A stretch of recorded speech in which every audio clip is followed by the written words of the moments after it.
so many factors trying to kill me in that one. I should have been dead first from the initial impact. Yeah, bro. My buddy took me out pretty fast. Like I should have died from that, or at least been a paraplegic from that. And then my canopy opened only, I was saved by a device that we have on our parachutes called an AAD. It's made to save your life. Not always going to save your life. Like if you have a snivelling canopy, you're going to go in. You're literally only seconds from the ground when that deploys. On my Dakunu, which is a device we have on our wrist that registers your speed and everything like that. I had my first speed change from terminal velocity was at like 560 feet. So the canopy obviously deployed, sniveled, first gives me a speed change, and then the canopy didn't actually start moving forward to 130 feet from the ground, which is 30 odd meters. So my canopy actually inflated and flew. So I had about a 2-second canopy ride max before I hit the ground on that one. Legends, welcome to another episode of the INTOCHANGE Podcast, and thanks for joining me again, your host, Ben Lowe. Now today I am joined by Luch, but we'll get to who he is in a second. I have a very small favour to ask first. So if you have been enjoying the podcast, even just the slightest little bit, if you could please do me a massive favour and go and hit that subscribe button, and don't forget to share this with just one of your friends, because as you know, the more eyes and ears we can get on the podcast, the bigger and better guests I can bring for you guys, and in turn, the more value we're going to be able to deliver. So over to Mark Lucchiari. Now that's a hard one. It's a bit of a tongue twister, isn't it? Pretty good, man. We were just speaking about that off air as to where you got the nickname Luch. It was because the Queenslanders couldn't say it the right way, right? Yeah. Even like, I moved up here when I was 5 from Melbourne, and pretty estranged from the Italian family and Italian culture, and it just ended up becoming Lucchiari, and that's where Luch comes from. And it wasn't a bit later on, I met me Italian cousins, and they'll say, "Why did everyone call you Luch?" I'm like, Lucchiari, and they were horrified, man. They were just like, no, Lucchiari.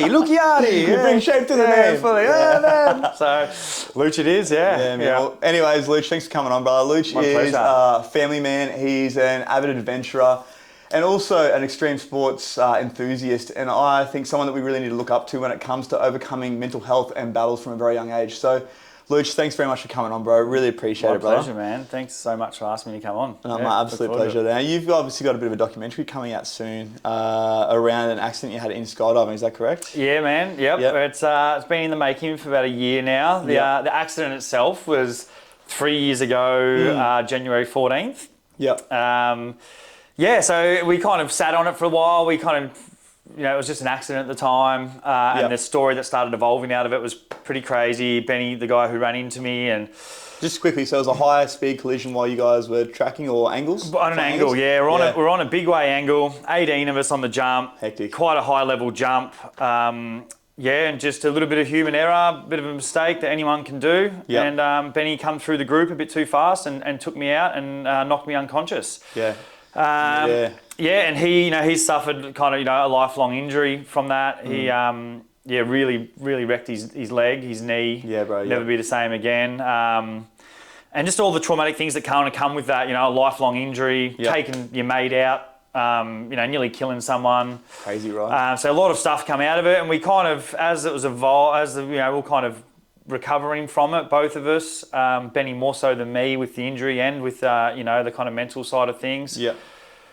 We kind of thought maybe everyone started telling us this is a pretty inspiring story, So we're like, let's maybe do something with it, and here we are, like another year later, and we're nearly ready. We're nearly ready. It's, love that, bro. It's love nearly that. done. Cannot wait to see it either, man. Now we'll circle back around to the accident, I think, later on down the podcast. Yeah, but, cool. Like most of the people that I've had on this podcast, you have a pretty colourful history when it comes to, growing up, childhood. Well, speaking of air, you're saying you're quite an angry child. Yeah. So can you run us through a little bit of, I guess, what it was like growing up for you in the Lucchiari household? Yeah, so I lost my dad when I was really young, when I was 5, to suicide. Yeah. It was a pretty violent upbringing with my dad, domestic violence. That went on to future boyfriends of my mum's as well, kind of continued on until I got big enough to put a stop to it. Right. But yeah, I kind of had a pretty big resentment towards men, bullies. I blamed my dad for everything that happened to me. I was like, you've left me in this world, by myself. And and I used violence. I was good at it. I was kind of a bit of a bigger kid. Yeah. And, so from a young age, you were fighting? Yeah. Well, like like to go right back, we were kind of, domestic violence with my dad. We were trying to escape him for a bit. So we're living in refuges for a little bit there. And, in a refuge, everyone in there has got a colourful history and kids have seen violence. So it started right from in there, fighting for toys. And it just kind of went on. And like I said, I discovered I was pretty good at it. And it kind of, there was always bullies out there kind of, that were bullying people. And I was sticking up for them. And it was pretty easy to find a bully. And it was pretty easy to put them in their place back then, And it continued on for a while, and it's not something I'm super proud of, but it's definitely shaped me to who I am, and I'm glad. I don't know if that's the word, glad it happened, but I'm not regretful for it, I'm right? not regretful for it. I do feel that if I ever did hurt someone, or affected someone, I definitely got remorse for that. But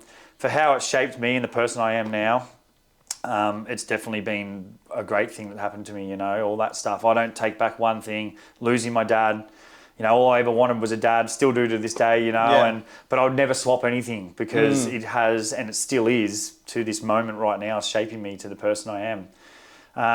There was a bit of violence there, punching on for quite a while until I actually walked into a Thai boxing gym and learned how to fight, and that's when I never fought again on the street. I was like, I don't need. So how old were you when you went into this Thai boxing gym for the first time?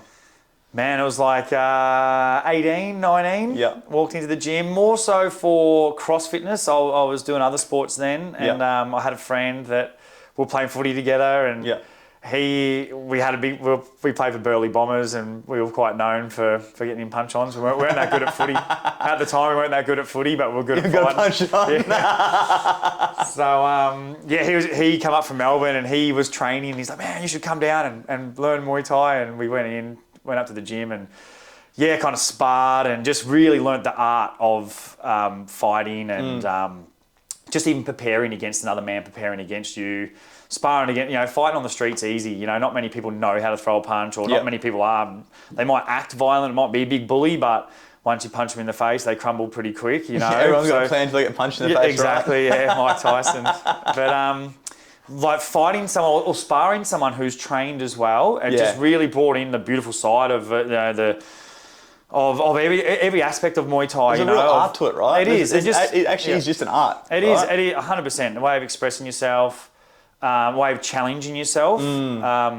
Even like sparring, when you're sparring like one of the bigger boys in the gym or someone who you know is better than you, you're like, oh man, here I go. Like I'm not good enough to do this, and all that mental stuff. Self-doubt, all the stuff that comes up, right? That bit of fear. And then you're sparring, you're like, oh man, I actually did all right. And the feeling from that, the feeling you get, and inside of the ring, outside of the ring as well, the confidence you build in yourself is like, oh man, I sparred that guy who's way better than me, and I did pretty good. I held my own. Maybe I can get this job that I want, or maybe I can do something else that I want, that I thought was impossible. That's really the thing I love about combat sports. Like, sorry to interrupt you, but that's the thing I love about combat sports is you jump in the ring, you realise you're not made of glass, and it gives you that bit of confidence, but it doesn't just stay. That confidence, the discipline that you get from these fights, doesn't just stay in the ring. It comes with you to everywhere else in your life, right? Yeah, 100%. And it's a shame so many people look down on martial arts or on combat sports. Violent, right?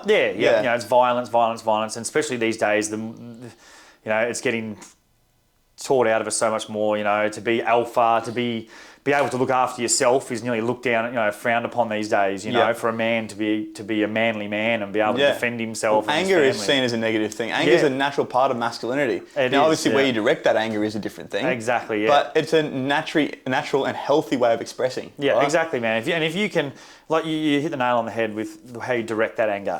If you can use your anger as a motivational tool or a positive tool and use it and direct it the right way, it's such an amazing feeling to have. Human feeling to have, and there's a lot of human feelings that get pushed away these days. And even a lot of people even like in the martial arts or combat sports don't look down on emotions. Where I feel emotional feelings and strength is incredible. Like if you know how to use your emotions right, you can be the most emotional person that people think is sooky, but you can use that to be stronger and be use it as a positive and motivation. I think I agree with what you're saying 100%. I know. But I think that comes down to that emotional intelligence, actually understanding your emotions and how to use them, when to use them, when's the right time to actually bring them out. But I think for us as men, a big thing that I see with a lot of the men that I work with is vulnerability is a weakness. From a young age, we get taught big boys don't cry, right? Yep. The vulnerability is definitely not weakness, but we get taught this, right? Yep, 100%. Big boys don't cry. Stop being a little bitch, you know? Oh, for me, going to jail, right? You know, if you show vulnerability, you're going to get stabbed, you're going to get bashed, you're going to get jumped. Like, this is the thing. You're literally going to become someone's bitch, and for lack of a better way of putting it. Yep. And in the world we live in, it's no real difference, right? It's if you show vulnerability, people take that as weakness, and then it get taken advantage of. Yeah, 100%. But if you know how to use that vulnerability, then it becomes this incredible strength and inspiration for not only yourself, other people around you. And we spoke off camera before about strength, and people do see me as, got tattoos, a big guy, was a fighter, and people go, oh, yeah, he's a strong guy, but, that's not strength at all. Like, being able to beat someone up is not strength at all. Yep. Being able to, be connected with your emotions, be vulnerable, give a guy a hug, or even notice when someone's struggling, Be able to reach out to them. Reach out to them.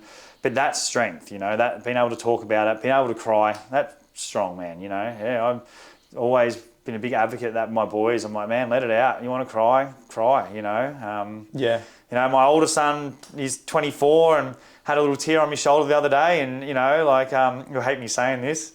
Bro, I fucking love this. This is amazing. Yeah, man. Yeah, had a little tear on my shoulder the other day, and he's like, oh, I'm still crying. So I said, man, never stop. Like, never stop. Is, you're an emotional kid, and you can use that for motivation and for strength, and don't ever be,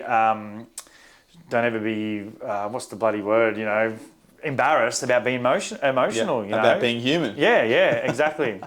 But yeah, it's just, I suppose it's our first thought. It's when you are being a bit emotional, it's like, oh, Don't let people see. Yeah. So when was it in your life that you actually realised that vulnerability was such a strength? Because I can probably take a stab in the dark and say it wasn't like that for you growing up, right? No, not at all, man.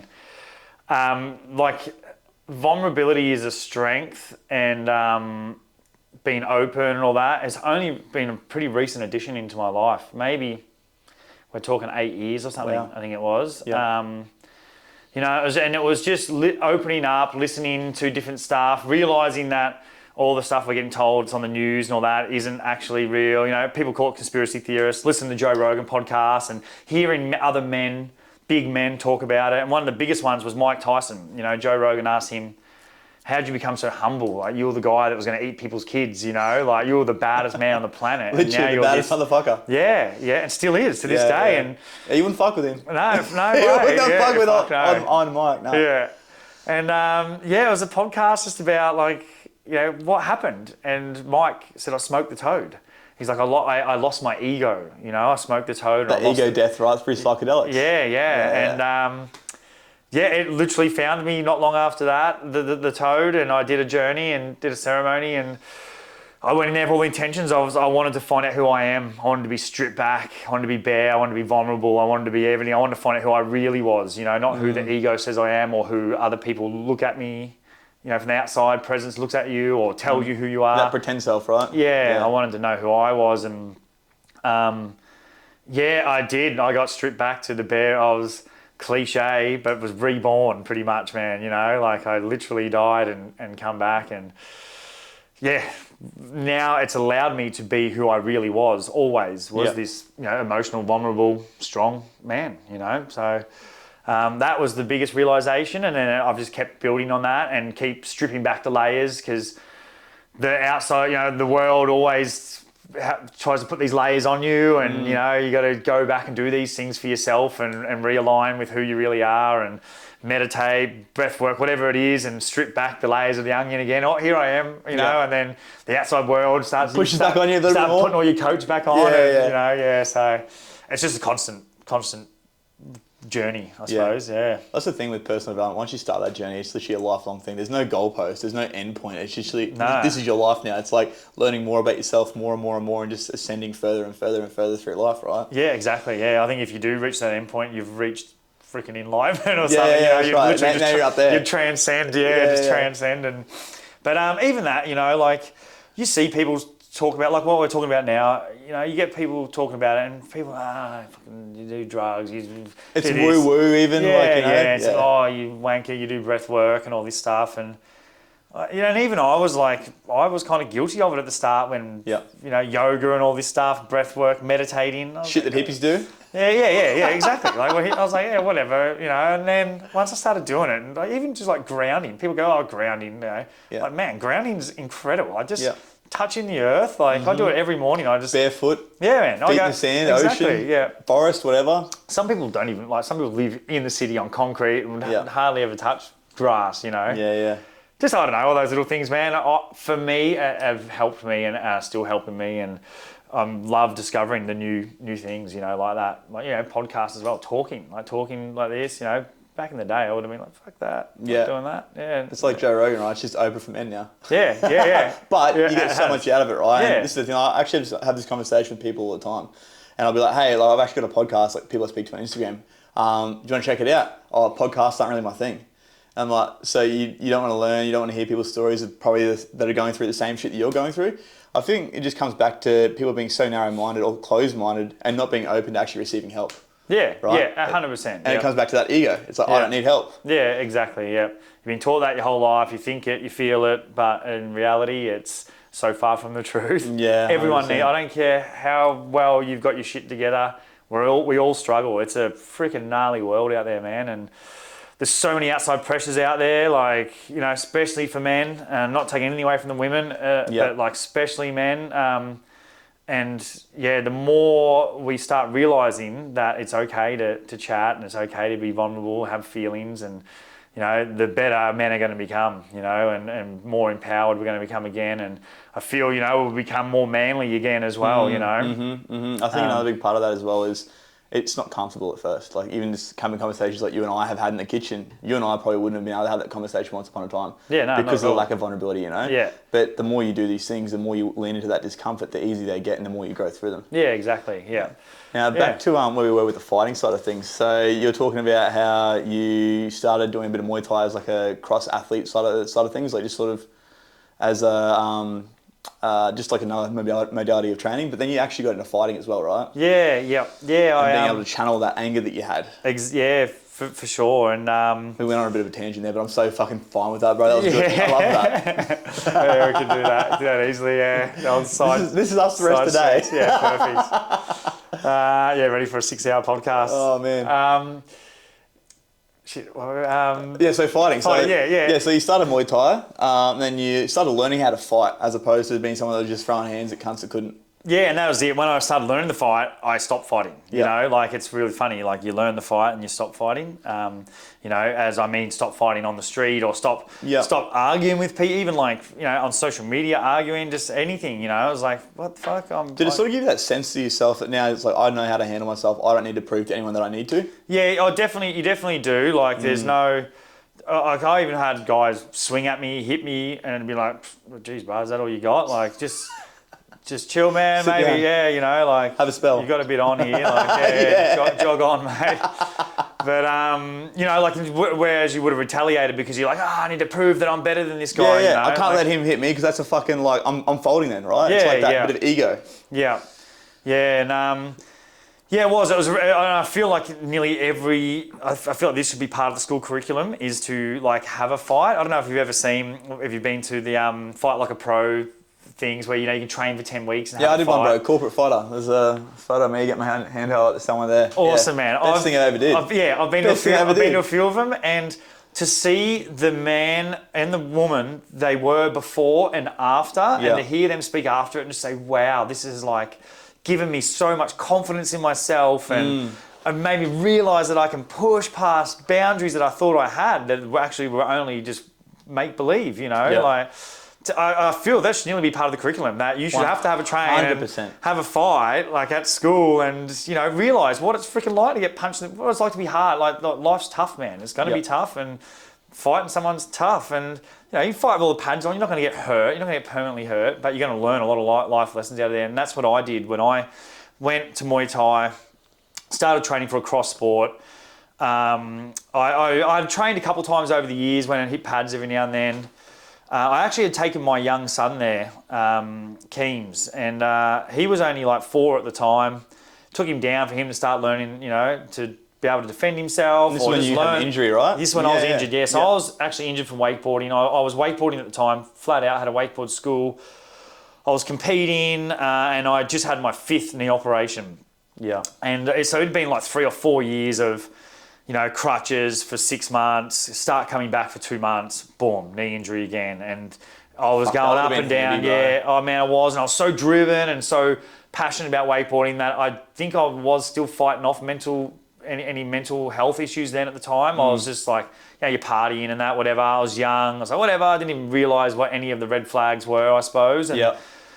And then, like I had that 5th knee operation. I was taking him down. I put a heap of weight on. I was taking him down to the gym, watching him train. And then the boys were like, come on, man, you should start trying to do something again. And, and then I started getting back into it and started shredding those layers of everything and of weight and of mental. The stuff, I can't do this, I'm never going to be good enough, all the shit that comes up, right? Well, the doctor told me, he's like, you won't do sports again, man, your knees are cooked. He goes, you won't compete competitively or at anything again, I love the prognosis that the white coat gives you. Yeah, exactly. Like, as soon as you see a guy in a white coat, it's like, well, that must be gospel.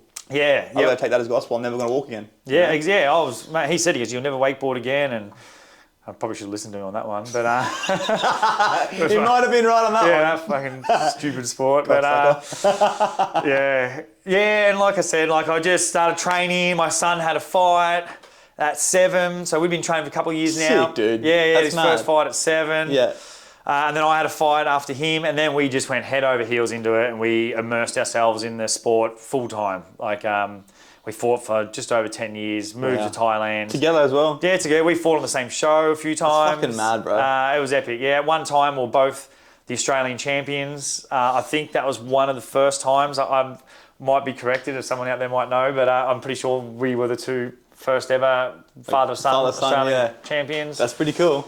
We actually had a goal of wanting to fight because my wife, when we were living in Thailand, she always trained for fitness, but she's like, I want to find out what it's like to fight. I want to see what my boys go through, So she had a fight over there, and then my younger son, Base, he was only 5 at the time, so we were trying to get him a fight as well. We all wanted to fight on the same card, like this whole family, Lucchiari's versus the world. Literally, bro, that would have been fucking wild. But it never eventuated. But anyway, so our whole family was immersed in the Muay Thai and in the combat sports for a solid 10 years. And it was such an amazing time. Yeah. Very hard time. You're very selfish as a fighter. Fighting is a very selfish sport. Yeah. And anyone that hasn't fought would never understand that. Yeah, and that's what my wife really wanted to feel. Yeah. That, She wanted to feel what's in the head. And you can't, you're throwing punches in your sleep. You are literally consumed by it 24/7. Yeah. It's very interesting. It's an interesting sport. Like it really is. There's not any other sport really that you get that feeling from, I think, or you get so immersed with it, or I'm not sure. I do a lot of sports, but I've never had the same feeling. And you've done a lot of sports, obviously. I have. Yeah. I obviously. There's a lot of same kind of sort of feelings like with extreme sports, and that's one thing why I'm attracted to extreme sports is because it's challenging, both mentally and physically, and I love to be challenged, and I love to challenge myself, and when I think I've got a ceiling and then fucking blasting through that and going, holy shit, man. Like that ceiling was so low. That's not even the first floor. That's ground level, Like there's so many more above it. Yeah. Yeah. What would you say was your biggest takeaway from your time as a fighter? Being humbled. Yeah. Being humbling. Like losing. Like winning all these fights. When I was fighting on the street, I'd never really been lost one, except unless it was like, multiple guys. Couple of blokes. Yeah. My first 6 fights, I didn't lose, it was all bravado. I was like, I'm the man, Unstoppable man, yeah. Yeah, and then got stopped, and that was so humbling. It was so amazing to go back to the drawing board and be like, hey, like this is like, it was incredible. It was, I suppose, humbling's the word for it. It was just so real. It was like, man, this is like life knocks you down, and you need to get back up. And I got knocked down and, was like, all right, I can build myself back up. And then I built myself back up and won Australian titles and then lost again. And, like at one stage there, I think I'd won 2 Aussie titles in a row, hadn't lost for a couple of years, and then lost 4 fights in a row. Wow. Like a whole year of training and fighting. And like I'd be winning a fight and get cut. So they'd be like, oh, get like a stoppage, right? Yeah, because, bad cuts, and then you have the whole thing of not just losing because the guy was better than you. It's like, oh, that sucked. Like, it's because your skin giving. Yeah, and then using that as excuses and, same with like, didn't get the right judges score, like the judges went the other way, then feeling the world's against you. Fuck, man, fighting teaches so much. Now I'm sitting here talking about it, like all these. You think about all the lessons that come from it, right? And there wasn't really many lessons from winning. Yeah. To be honest. I think that losing can actually teach people so much more than winning ever will. Because when you're at the top, you think you're the fucking man. You think you're unstoppable, but you lose and then you get back up. It's like, that means I can overcome anything. Because, I mean, this is the thing. I know a lot of men I've spoken to, they're like, I don't think I'd ever have a fight because if I lost, I don't know how I'd deal with it. What would, I guess, be your biggest piece of advice for someone that is dealing with a loss? How did you get through it? What were the big things that you used for yourself, man? Because I think there's a lot of value in that itself. There is, yeah, for sure. Like the first thing in that statement that people do say, like, I don't know how I'd react if I lose. Man, you're going to fucking lose in life all the time. Just go do it and see what happens. Yeah, you're going to lose in life all the time. Out. Yeah, exactly, yeah. Like, that's a pretty, and I've heard people say that, I really just feel to be humbled by it, to learn from it, not kind of deny it. You need to actually realise that happened, and step back and say, okay, was there a reason why it happened? Could have I trained harder? Could have I done this? Was the guy just fucking better than me? Yep. Okay, I'm not the best in the world. There is a guy better than me. There's probably heaps, But you got to be okay with that, right? Yeah, got to be okay with it, and then use the feeling or the thought that comes out of that as motivation to become a better person than an excuse. So say you lost, you thought you were the best in the world, you lose, you're like, fuck, I'm not the best in the world, I'm giving up.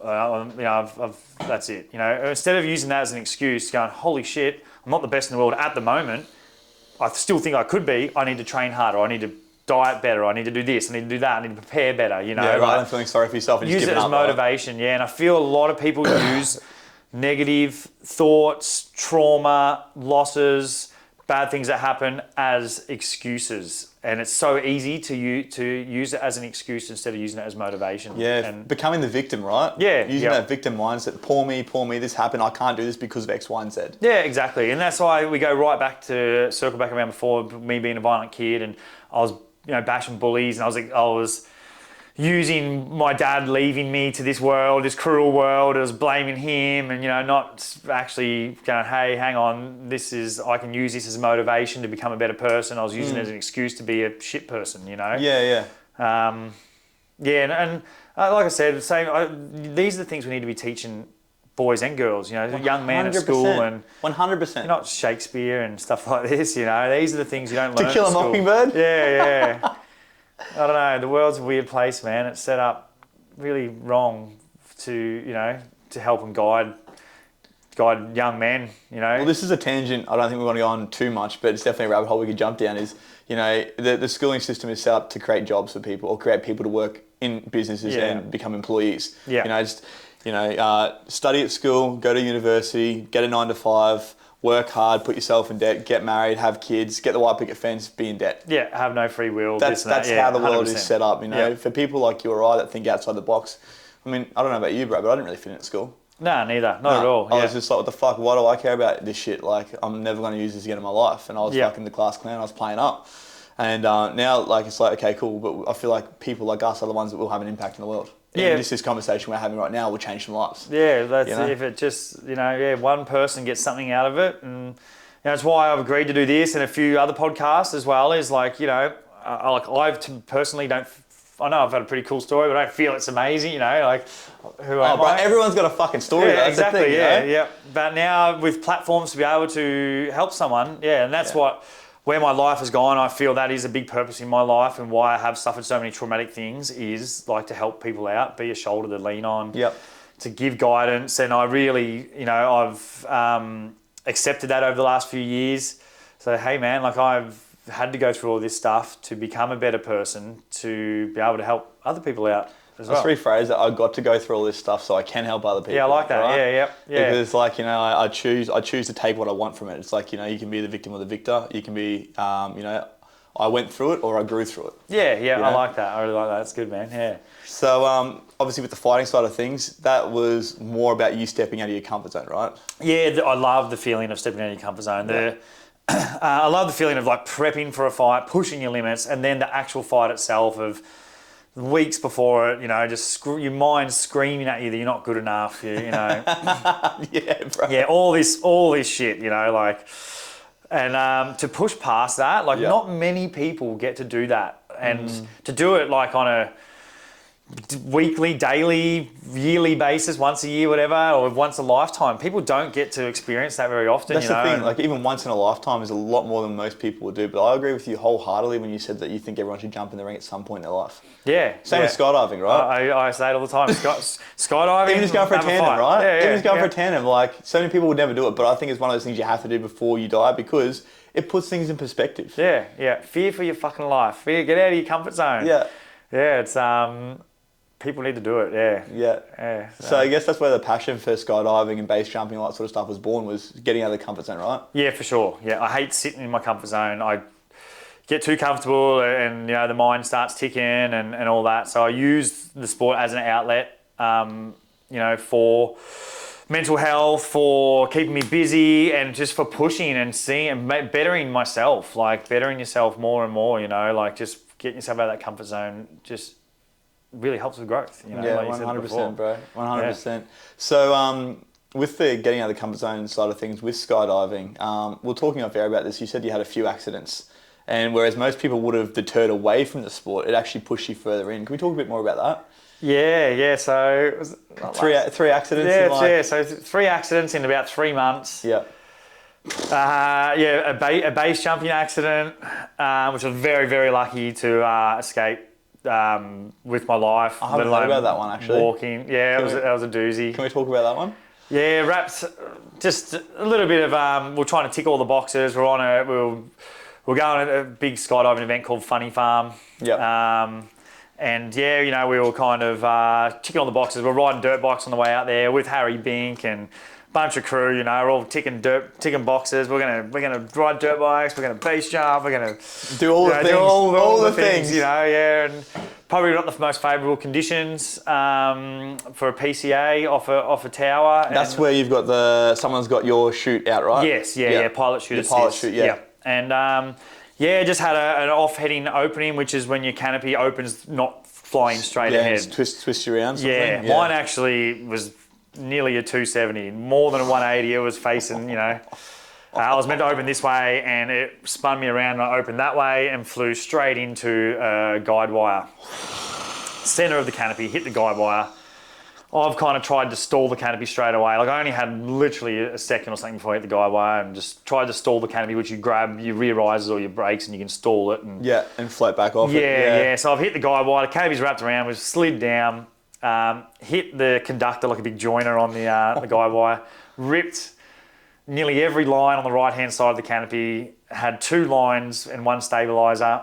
I'm visualising that as you say it. That's fucking gnarly, bro. Yeah, big rip in the centre cell and only had 3 cells inflated out of the 7 and literally just nearly went straight down. That was a slight bit of forward movement, but if one more of those lines on the right-hand side snapped, I would have died. And how high up were you when you hit this, do you think?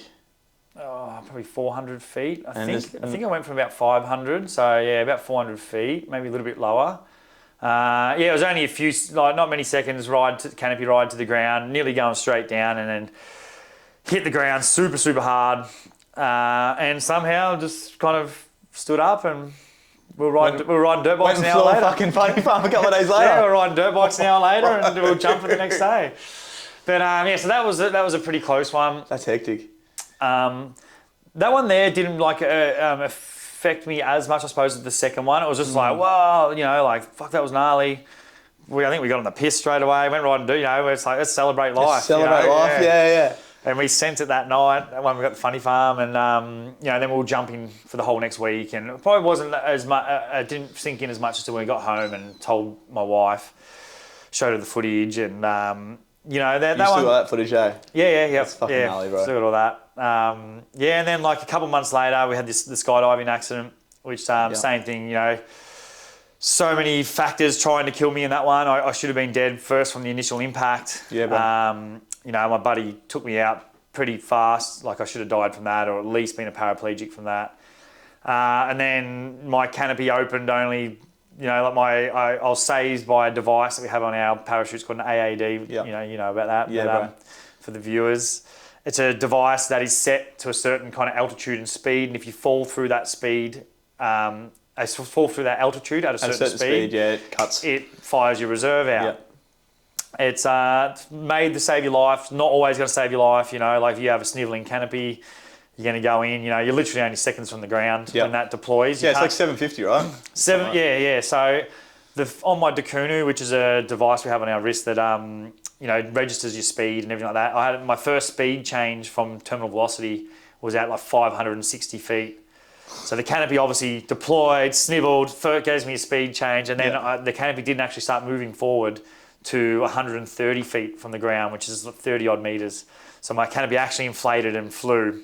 So I had about a 2-second canopy ride max before I hit the ground on that one. Landed underneath power lines. If I'd flown into the power lines, that could have killed me. And you were out cold at this point still? No, I'd come to, but I was in a super dream-like state. Like proper concussed. Yeah.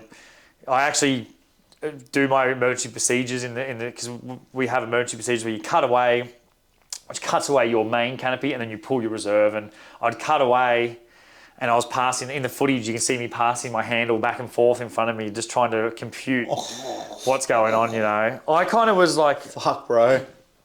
I was like, I remember it, but it's kind of like a dream. You know, like I even remember the initial hit. In the dream, I was kind of like, I knew I was kind of skydiving, but you know, when you have those dreams where you can't yell out or you can't do something. Yeah, you know? like you can't move, you can't run, you can't, So it was like that. I was kind of on my back for a bit, and I couldn't flip over, and then at about 1,000 feet, I was starting to register, like, oh shit, I'm going in. Yeah. You know, like this is it. I'm going in. I'm about to fucking die. And I thought of my family. I kind of, you know, I was thinking of my boys and my wife, and I nearly actually gave up. I was like, this is it. I'm going in. And then I was like, hang on. I remember thinking like, I must have registered that my emergency, I've seen my cutaway handle, and I thought that my reserve hadn't worked. I don't know why I was, you know, about to go in. I kind of went up to try and reach to grab my reserve parachute or something off the back. I don't even know if you can probably do that, but I was trying to do something. Just pop the phone, hold my shirt above my head, pin out. like a cartoon, hold my shirt above my head and float in. Fuck, bro. But yeah, I knew I had to do something, and then my AAD fired, my reserve canopy opened, and I flew into the ground. I didn't do any inputs or anything. I was so dazed. It was only a few seconds and hit the ground, and still on the ground with all the footage and that. I'm still trying to work out what happened. I seen a mate land over near me, and I yelled out to him. He landed pretty hard. I was like, "Fuck, man, you right?" Like, you hear it in the footage, I'm yelling, "Are you right, man?" He's like running over, going, "Fuck, am I right?" Like, and then I was kind of, everything's kind of coming to, you know, it was like, coming back in. I'm like, oh, hang on, why are we in a paddock, and what happened? Yeah. Bro, that's heavy. So yeah, there was that, and then like a month or so after that, we were just surfing, like big waves down at Fingal, kind of doing step-offs off the ski, and just a stupid accident. We were swapping, me and my buddy were swapping over. We had the jet ski on the front. I had the jacket on the front handlebars, and we just had the ski running stupidly while we were kind of doing a changeover out the back. Yeah. And I was surfing first, so I was about to ride the ski. And I grabbed the jacket, and it's just pulled the throttle, but the lanyard had wrapped around the throttle, and the ski's just going out to the ocean, like for about 300 meters. We had one board fell off with us, and Jimmy, who's ski, because the ski flipped at about 300 meters away, and he's like, "Oh, I'm gonna go get the ski." And he's like paddling out, and it's winter, it's overcast. The surf had been pumping for days, but this day it was just on shore. It was, you know, pretty decent size. There's a washing machine. We're out the back of Fingal. We're quite far off land, you know, because the waves are breaking pretty far out. And I was like, I'll just swim in. Like, I'll just swim in. I don't know how long he's going to be. You know, I'm getting washed down the beach, and, you know, just back huge. and forth, bro. You know, huge. So I'm getting washed down the beach. I'm like, I'll just catch a wave in. And I kind of caught one in. and then I don't know if you know Fingal too well, I got stuck in the impact zone. Where it was just kind of like from the shore brake to the back brake, there's just this big washing machine in the middle, right? And it just sucks down towards the sand pump and jetty. And it was like, it's a huge washing machine and like 5-foot whitewashers are coming through. I'm trying to deep water start to catch these whitewashers, just getting pushed under and under and under. And, it was 5 minutes and then 10 minutes and I'm getting washed down to the sand pump and jetty. Would have been cooked by this point in time. time. Mate, yeah. When I fell off, because it was winter, I had a steamer on, I had my beanie on, my favourite beanie. I ended up throwing that. I put that down my wetsuit at first and that was letting water in. Yeah, so fuck that off, yeah. Threw that. And then after a bit, I was like, hey, I'm in a bit of trouble here. Because I couldn't get in. I just couldn't get in. I just couldn't. It was just, the rip was sucking me through. And I was like, do I just swim back out? And then I was like, I don't even know whether Jimmy's going to get the ski going. I don't even know where he is at this stage. And 10 minutes gone by, 15 minutes, and I'm just like, man, one more wave and I'm not coming up. Like, I was pushed under, my body was tingling. And then Jimmy comes around like a knight in shining armour standing on the ski. He's like looking. He said he'd been looking for me for 5 minutes because we washed so far in the band. It was so big and choppy, you couldn't see anyone. A little head floating. Yeah, fuck yeah. And so he actually, by this stage, I'm probably only like 20 metres off the beach. And he's like, oh, see you on the beach. And I was like, no. Come get me. Yeah, then he realised I was in trouble. And, Man, I grabbed onto the sled with all the strength I had left. And he's just done like Baywatch, just pinned the ski up on the sand, because there was big shore break coming. The skis getting rolled around. The speaker had ripped off. The seat was gone. Yeah. He's trying to hold the ski, dragging me up the beach. I was blue. I was throwing up water and salt water and shit. Holy fuck. I actually reckon that could have been closer than the skydive and the base jump. That one was like, man, that one I had a lot of time to think about too. I was like, 15, 20 minutes of floating. I was like, man, I'm fucking just survived a base jump accident. Yeah. Then a skydiving accident, and now I'm going to fucking drown in like 8-foot surf at Fingal. Probably never going to find my body. He's going to be washed away and eaten by sharks. Shark bait for sure. Yeah, I'm like, man, this sucks. Like, So there was 3 pretty close accidents in a row, and it was very enlightening, man. Like very, like you said earlier, before I went off that tangent. A lot of people would be, fuck, I won't surf again, I won't skydive again, or whatnot. Like for me, it was really like, I was just like, holy shit, man, I need to live life more. Like, I live life pretty large, and do a lot of stuff. Most of my weeks are people's 10 years, what we get done. Yeah. But I was like, I'm not living enough. I'm not appreciating life enough. I'm not grateful enough. I need to do more stuff. I need to keep doing more. And, even straight after the skydiving accident, I was back jumping 6 days later. Kind of wanted to get back up there to make sure there was no demons as well. Yeah, just to fucking knock them out if they were, yeah. I shouldn't have been jumping. I was pretty banged up. I ended up going back the weekend after that, so 2 weeks after it, and, doing multiple jumps where the first day back I was just doing one. But it's like, man, I need to do everything that I love and keep doing it, and maybe obviously mitigate accidents like that, so we don't put the jacket over the top of the jet ski now, and no base jump with a tailwind off an antenna, and the skydiving one that's just an accident that can just happen. There was nothing we could really have done about that. It was just one of them things. It was just an unfortunate accident which you can't get out of your life, those things. And you can't be scared that it's going to happen again because it's just an accident, whatever. Yeah. I had a similar experience with skydiving where I had a low pull on my 6th aft jump. I was jumping with Jesse Warren and I went to reach for my hacky. Where's Jesse? Should have been with you. Anyways, if he'd chased me at this point and I did deploy, it would have killed us both. Yeah. I went to throw and reached too high, and then I started panicking. Boom, fell out of the sky. And I had a similar experience where I was like, I'm just going to give up at this point. And I was like, what the fuck am I doing? I completely forgot that I have a reserve on the front. Just because of the panic. And it was actually my son that saved my life. I had that thought. I'm like, if I don't open this parachute, I'm never going to see my son again. I got on my belly pretty fucking quick and opened that thing like that. Fuck yeah, man. Yeah. But it was the same as what you're saying there. It was like a lot of people, like, I don't know how the fuck you skydive again after that. But it's like, this is the thing, like if you look at my fucking vision board up there, lots of it is skydiving and swimming with sharks and shit like that, right? Yeah. And I was like, if I don't overcome this fear that I now have around, I was scared of heights, that's why I started skydiving. And I'm like, this is the universe's way of throwing me a fucking curveball to see how serious I am about overcoming it. Yeah. I'm like, if I don't overcome this fear, because it wasn't the parachute, It wasn't the fucking instructor. It wasn't the plane. It was me. It was all me. Yeah. So I can overcome this. But if I can't overcome this, I'm not going to get to fulfill all the things I want to do in my life. Yeah. And that then became a big lesson for me is to, well, it's uncomfortable as fuck, especially jumping up in that plane afterwards. And for the next few jumps after that, it was uncomfortable as shit. For sure. But I'm like, if I can get past this, I can get past anything. Yeah, that's it. Yeah, and that's what these sports and challenging stuff like that teaches you. You know, yeah. He said you take this extreme sport that people look down on and think, oh, you're crazy, you want to fucking die. Now you've become a better human because of an experience you had doing that sport. And, yeah, bro. You know, like you're achieving so many more things in your life now because of that incident, you know. Right. Yeah, and like you said, instead of using it for an excuse, you've used it as motivation to overcome that, and now more things, whatever comes towards you, you can overcome. So how has life changed for you since these accidents, and what has improved? And has there been anything else that might have, I guess, gone the other way?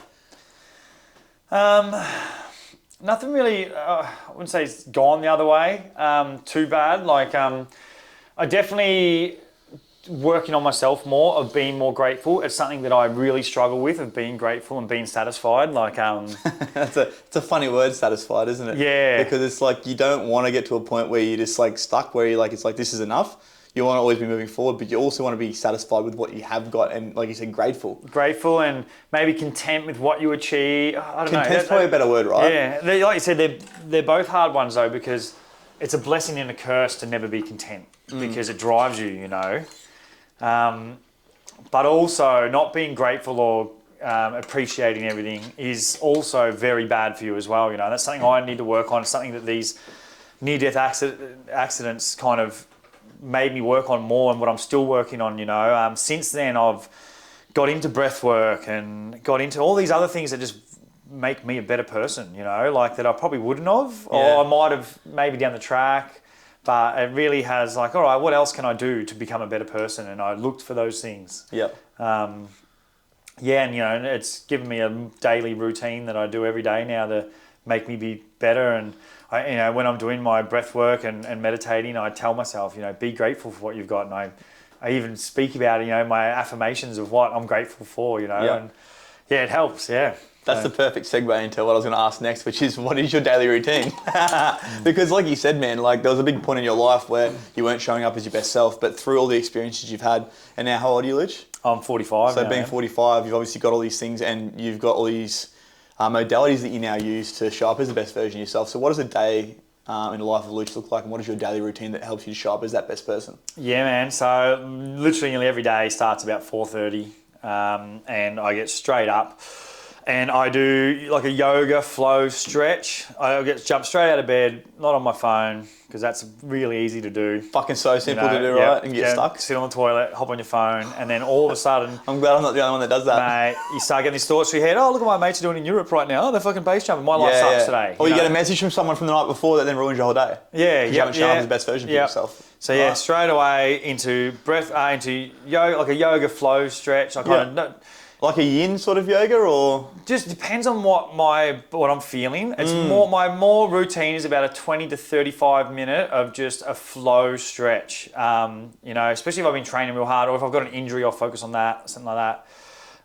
And then I go breath work, to just Wim Hof breath work every day. I try to do that pretty much every day. Yeah. And then recently I've just purchased an ice bath. Probably nearly a year now I've had that, and so I do ice bath.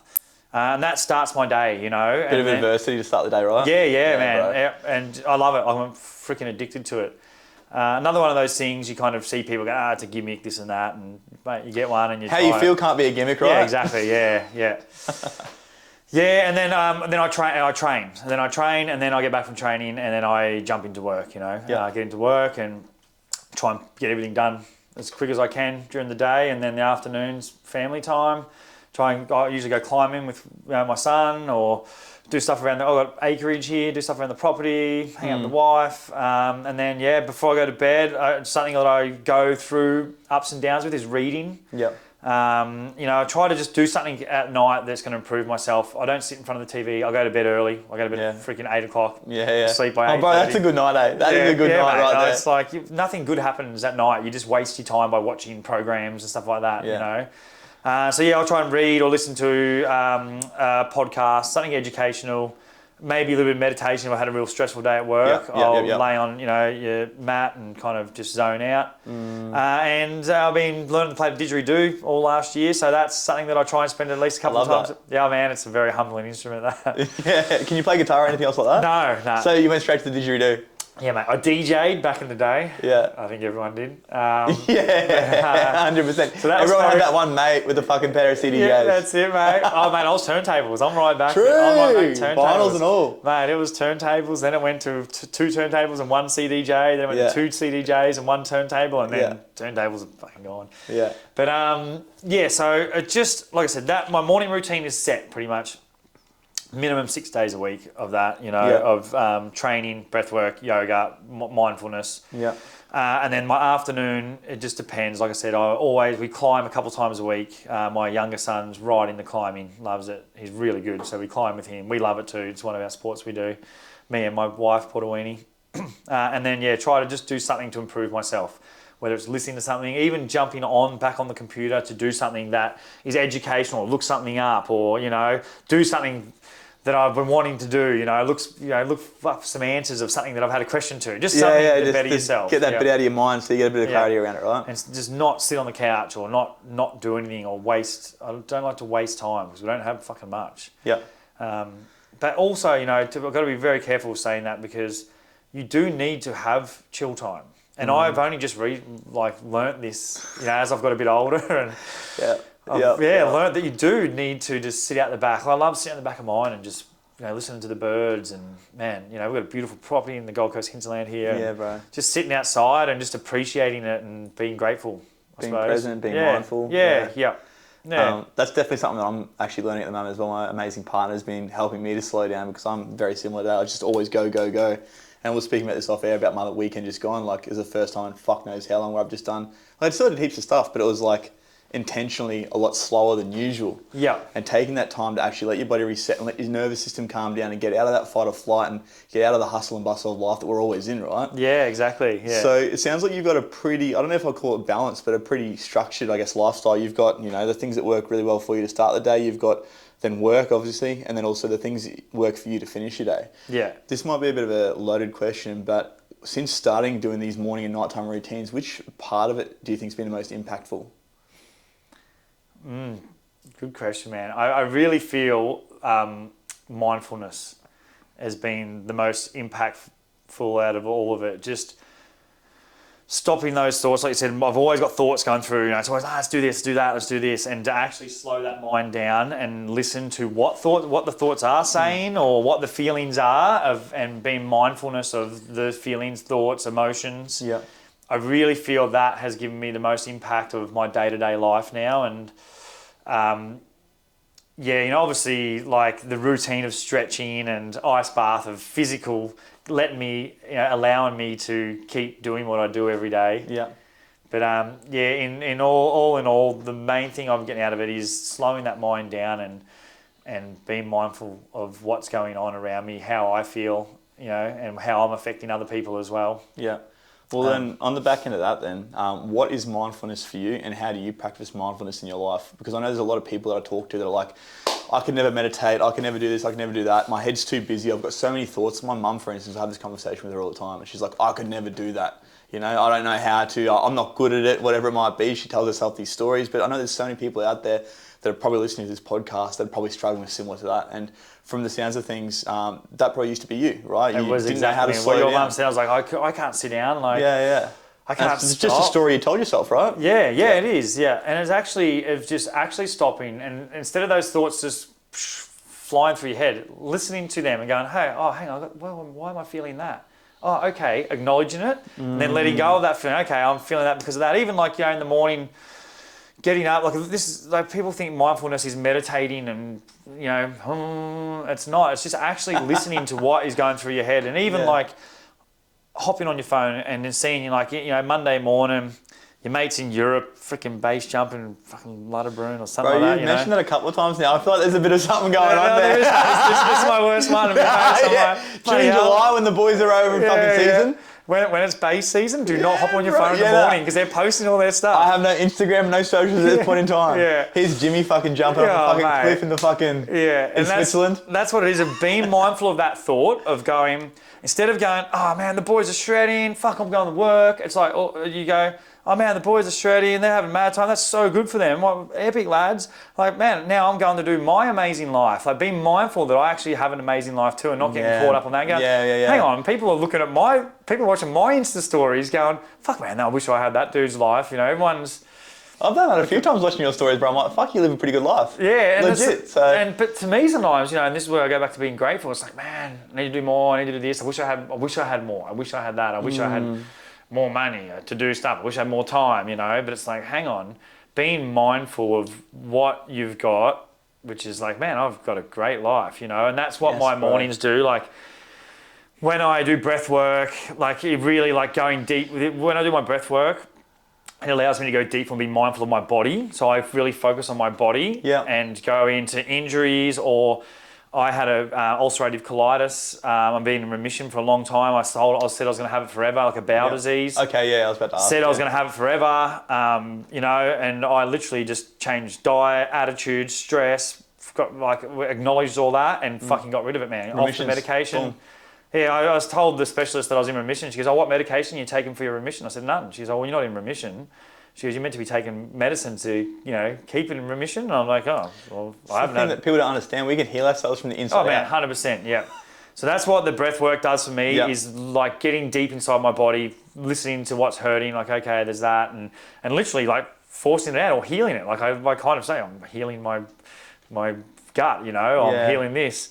And then my ice baths is, I really get mindful of my ice bath about like my emotions or my feelings of what's going on, that's where I kind of do some positive affirmations, tell yourself you love yourself, tell yourself you're doing good. Like, man, you're doing good. It hurts. Yeah, it hurts because it's freaking cold. And then same with training. Like training is pushing myself, and so I get to push my limits at training. But you also, while you're training, you can be mindful and listen to the thoughts that are going through your head. A lot of people they train, it starts hurting, so they stop instead of like, oh, hang on, all right, this is hard. I reckon I can push harder. Push through that little bit. Yeah, I can push harder, I love that, bro. I love that. I think mindfulness comes in so many different. Like it's not just mindfulness being zen and clearing all thoughts from your mind. For me, mindfulness in every part of your life. Yeah, exactly. Right? Yeah. So, and then just even throughout the whole day. Yeah. Of one thing is not getting not sweating the small things, which I do a lot, and I constantly have to tell myself not to, and I know that feeling all too well, bro. Yeah, it's like just something stupid that's happened, and get all riled up about it. Yeah. And then it's like then all of a sudden it sorts itself out. And you're like, that was nothing, But I was actually all riled up about it. I'm like, and all that negative energy when you roll up to, your body doesn't understand that it's meant to be getting projected outwards, and it projects it inwards, and that's where. I caused my ulcerative colitis. I know I did. I know where I push my stress. I know where I push my anger. I know exactly where I push it, and that's where exactly the ulcerative colitis was. That's a huge amount of awareness to have, bro. Yeah, man. And I feel it when I start getting a bit, things get too much, and I'm like, I feel me pushing all that negative energy to that spot again, and I'm like, whoa, hang on, take a deep breath, let it all out. There goes that negative energy. It's not getting pushed inside my body and going to harm me. So. Yeah, mindfulness is crazy, isn't it? And yeah, bro, I think that this is something I actually got corrected on. Cooper Chapman? Yeah. He corrected on mindfulness because I used to think the same thing, bro. We're actually on a podcast, and he's like, well, mindfulness isn't exactly like meditation, that sort of stuff. It's literally just being mindful of everything going on in your life, feeling every emotion, feeling every feeling, feeling every thought, actually allowing things acknowledging it, right? Even down to like when you're chewing your food. Taking in all the flavours rather than just rushing the food down, which is something I'm so guilty of still to this day. My partner, once again, tells me to slow down all the fucking time, bro. Yeah. And I think that just comes back to being in jail, having to get the food down as quick as you could. You know what I mean? But it's just, mindfulness is something you can practice in every aspect of your life. So I'm really glad that you said that was probably the most beneficial from everything you practice, because all the other modalities you do, you're bringing mindfulness into every single one of those. Yeah. And obviously then getting a better result because of that. Yeah, for sure. Yeah. Now, before we finish up, bro, I do have a little question I want to ask you. So who have been your 5 biggest influences?